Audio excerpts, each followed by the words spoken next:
Hello everyone, welcome to Bharya's learning class. So in the last video of this chapter economics हमने जो शुरू के pages थे वो discuss किए थे. So let's learn further. Pages from 19 to 21 they are discussed here, right? So the first thing is investment in human resource. उस दिन हमने बात की थी that जो हमारी population है, people हैं, they are not our liability. They can be our asset अगर हम उनको properly educate करें और उनको health care और बाकी की facilities दें, right? Now investment in human resource, education और medical care देने के बाद they will give us high return in the future, right? Second point, child with investments. Again, एक बच्चे में आप किस तरह से invest कर सकते हैं, उसको बहुत अच्छे से educate करके और उसको proper health care देके, then it will help in the higher earnings of the child and plus a greater contribution to the society में भी उसकी contribution रहेगी क्योंकि वो पढ़ा लिखा है, उसके अपने views हैं, उसको पता है कि क्या करना है और किस तरह से कैसी कोई organization कोई system काम करता है, so he can contribute towards that. Number 3, educated parents. यहाँ पे ये बहुत important है कि जो पेरेंट्स खुद एजुकेटेड हैं वो ये चीज़ रियलाइज़ करते हैं कि इम्पोर्टेंस ऑफ एजुकेशन क्या है, कि अगर हमारा बच्चा पढ़ेगा तो वो आगे चल के क्या कर सकता है. ही कैन एटलीस्ट वो उसको किसी भी चीज़ के लिए किसी पर डिपेंडेंट होने की ज़रूरत नहीं पड़ेगी. Then number 2, proper nutrition. उनको ये पता है कि अगर हम अपने बच्चे को प्रॉपरली न्यूट्रिशन प्रोवाइड करवाएंगे और उसकी हेल्थ केयर पे ध्यान देंगे, सो ये उसको एक अच्छा इंसान बनाने में, उसकी पर्सनालिटी डेवलप करने में mentally and physically help out करेगा. Then is the hygiene. उनको पता है कि अच्छे से रहना है, क्लीनलीनेस की क्या वैल्यू है, क्योंकि अगर हमने कई बार देखा है तो parents who are not educated और anyone who is not educated, वो कई बार हम देखते हैं कि वो sometimes that they are not very hygienic, क्योंकि उनको इन चीज़ों के बारे में पता ही नहीं होता कि बीमारियां कैसे फैलती हैं, क्या है. एंड यू नो, सो एक एजुकेटेड कोई भी इंसान है, एक्सपेक्ट करते हैं हम उससे कि हम ये चीज़ें उसको पता होंगी and he can make good use of that. Then यहाँ पे 2 वर्ड्स हैं, virtuous cycle, virtuous and vicious. Virtuous cycle versus vicious cycle. Virtuous cycle क्या है? Solution to one problem makes each future problem easy to solve. जो भी कोई educated parent है ना, वो एक वर्चुअस साइकिल चलाता है कि उसको मतलब वो अपने बच्चे को समझाता है कि हर प्रॉब्लम का एक सोल्यूशन है और उस सोल्यूशन को अगर वो फॉलो करेगा तो वो मतलब उसको एक माइंडसेट हो जाता है कि भाई problems can be solved, right. उनका जो रिस्पॉन्स है, जो अप्रोच है towards everything is positive. Vicious cycle, destructive और negative response to one problem creates a chain of problems. जैसे कि सपोज अगर किसी अनएजुकेटेड को नहीं पता है कि भाई कोई चीज़ कि गंदे पानी से बीमारियां फैलती हैं, या अगर हम क्या बोलते हैं अनकवर्ड फूड कहीं से भी खा रहे हैं, I am just giving you example, तो उससे बीमारियां फैलती हैं, तो क्या करेगा वो इंसान? ध्यान नहीं देगा तो उससे the family members may get infected, you know, so chain of problems will start. So हम ये expect करते हैं कि जो एक पढ़ा लिखा इंसान है, एक educated person है, वो एक virtuous cycle को follow करता है, ठीक है. On the contrary, we observe this that an uneducated person follows the vicious cycle. See, ये एक generalization है. मैं ये नहीं कह रही हूँ कि vicious cycle सिर्फ अनएजुकेटेड लोग ही फॉलो करते हैं, क्योंकि you know you can see everywhere पढ़े लिखे लोग, they are standing on the you know road side and eating whatever they want, whatever they like, without paying attention to any hygiene. So but फिर भी एक educated person से हम expect करते हैं कि वो इन चीज़ों की तरफ ध्यान देगा. देन एक एग्जाम्पल है दैट जापान एक कंट्री है जिसमें कोई नेचुरल रिसोर्स नहीं है, but invested on people specially in education and health care, ठीक है. सो जापान ने अपने लोगों पर बहुत ज़्यादा इन्वेस्ट किया है. उन किस तरह से? वही एजुकेशन और हेल्थ केयर में. So they were able to make use of the land and capital, right. So ये फ़ायदा है कि अगर हम अपनी एजुकेशन और अपनी हेल्थ केयर, अगर अच्छी हेल्थ केयर और अच्छी एजुकेशन प्रोवाइड करवाएंगे अपनी population को, so they can contribute a lot towards the society.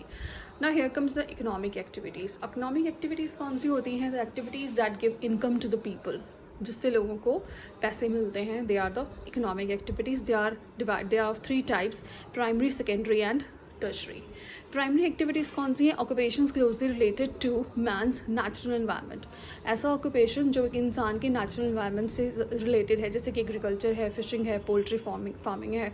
Secondary occupations which produced finish goods by using the products of primary activities is raw materials.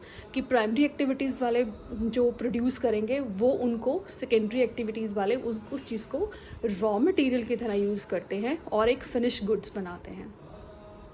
Then tertiary, all service occupations, जितने भी activities जो हमें services provide करवाती हैं, जैसे banking है, health है, transport है, so they come under tertiary activities. Now there are 2 parts of economic activities: market activities and non-market activities. Activities performed for pay or profit. जिन एक्टिविटीज़ को हम परफॉर्म करते हैं, जिन कामों को हम करते हैं ताकि हमें कुछ प्रॉफिट हो, हमें पैसे मिले, they are called as the market activities. Like the growing of crops by the farmer crops grow करता है, क्योंकि यहाँ पे फार्मर के स्पेलिंग FAR है, R is missing here, so it should be FARMER, right. So जैसे कि crops farmer grow करता है, किस लिए? ताकि वो उसको जाके बेच सके और कुछ पैसे कमा सके. Then non market activities perform for self consumption.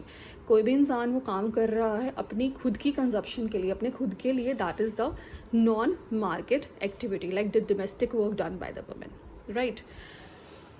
यहाँ पे अब 2-3 इंपॉर्टेंट पॉइंट्स हैं. The first one is that the division of labour between men and women due to historical and cultural reasons. हमारा जो कल्चर रहा है, जो हिस्ट्री रही है, उसमें ना हमारी सोसाइटी में शुरू से ही द वर्क इज़ डिवाइडेड कि ये काम औरत का है, ये काम आदमी का है. So there is a division of labour. और वो चीज़ अपने according to the own thinking ये सब सोची हुई है कि इसने ये करना है तो man will do this and women will do this, right. और वो nowadays we can see that mindset is changing a bit. Then the second important point here is that women with less education and low skill are not well paid. वो औरतें, वो women जो ज़्यादा पढ़ी लिखी नहीं हैं, जिनके हाथ में ज़्यादा हुनर नहीं है, उनको बहुत ज़्यादा पैसे नहीं मिल पाते हैं. जबकि women with higher education and skill are paid at par with men. At par means उनको उतने ही पैसे मिलते हैं जितने उस ऑक्यूपेशन में किसी आदमी को मिलेंगे, किसी मैन को मिलेंगे, right. So here again the point to be emphasized is that एक इंसान का पढ़े लिखे होना बहुत ज़रूरी है, right. So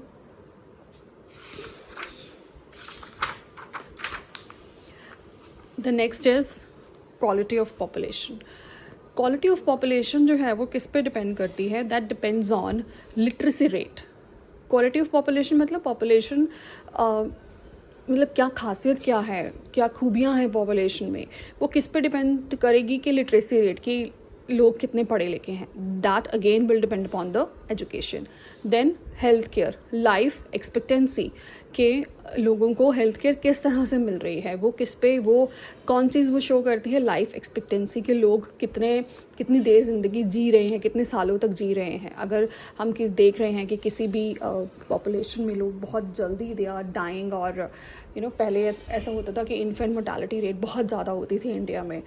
so the life expectancy of the infants was very low, so healthcare इतनी नहीं थी, but now it is increasing. And third is skill formation, लोग कितने skilled हैं. These 3 factors ये decide करते हैं growth rate को, right. Now education किस चीज़ को increase करती है? Education increases our national income. उससे हम अपनी नेशनल इनकम को इंक्रीज़ कर सकते हैं, because we are contributing towards the country, towards the society.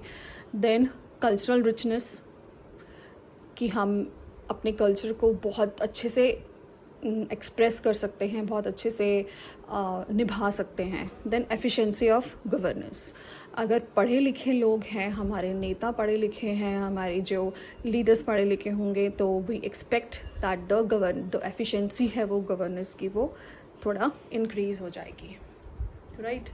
Then steps taken by the government. अब गवर्नमेंट ने इस सिलसिले में क्या क्या स्टेप्स लिए हैं. Number 1 is universal access to education. Government ने कहा है कि सबको यूनिवर्सल एक्सेस मिलनी चाहिए एजुकेशन की, कि जो बच्चे हैं from the 6 to 14 years of age, there is compulsory education for them, वो पढ़ें स्कूल्स में आके. Then retention in elementary education. अब गवर्नमेंट ने तो बोल दिया है, दैट इज़ अंडर सर्व शिक्षा अभियान SSA. गवर्नमेंट कहती है कि आइए हम आपको पढ़ाएंगे, बच्चों को पढ़ाएंगे 6 to 14 years of age. Retention in elementary education की गवर्नमेंट वहाँ बच्चों को स्कूल में बुला तो रही है, पर उनको रिटेन नहीं कर पा रही है. मतलब बच्चे आते हैं, थोड़ा टाइम पढ़ के, थोड़े साल पढ़ के, फिर अपनी 14 years तक अपनी एजुकेशन कंप्लीट नहीं करते हैं. So government has to provide something. Then improving quality of education at all levels. जितने भी लेवल्स हैं, at primary, at middle, at secondary level, the government को जो क्वालिटी ऑफ एजुकेशन है, they are trying to improve it. Then setting of Navodaya Vidyalayas in each district. हर district में नवोदय विद्यालयस बनाए गए हैं ताकि बच्चों को बच्चे पढ़ सकें जो बहुत ज़्यादा फाइनेंशली वेल ऑफ नहीं हैं, वो बच्चे भी वहाँ पे पढ़ सकते हैं. Then development of vocational streams to provide knowledge and skills to high school students. Right? So vocational streams क्या होती हैं कि हाई स्कूल स्टूडेंट्स को ना कुछ जिसका इंटरेस्ट देख के, the person who is interested in computer, उसको कंप्यूटर के बारे में कुछ ट्रेनिंग दी जाती है. और किसी को कोई क्राफ्ट में इंटरेस्ट है, तो these are all vocational streams कि जिसको हम करके कुछ आगे चल के कुछ इसको we can take that up as our occupation. That is a vocational stream. तो उनको नॉलेज और स्किल्स प्रोवाइड करवाई जाती है. So these are some of the steps which are taken by the government, right? So now we have completed till page number 21. So I think next 2 or 3 pages are left, and after that I'll make a mind map of this whole chapter, so that it will be very easy for you to revise and to recapitulate. Thank you.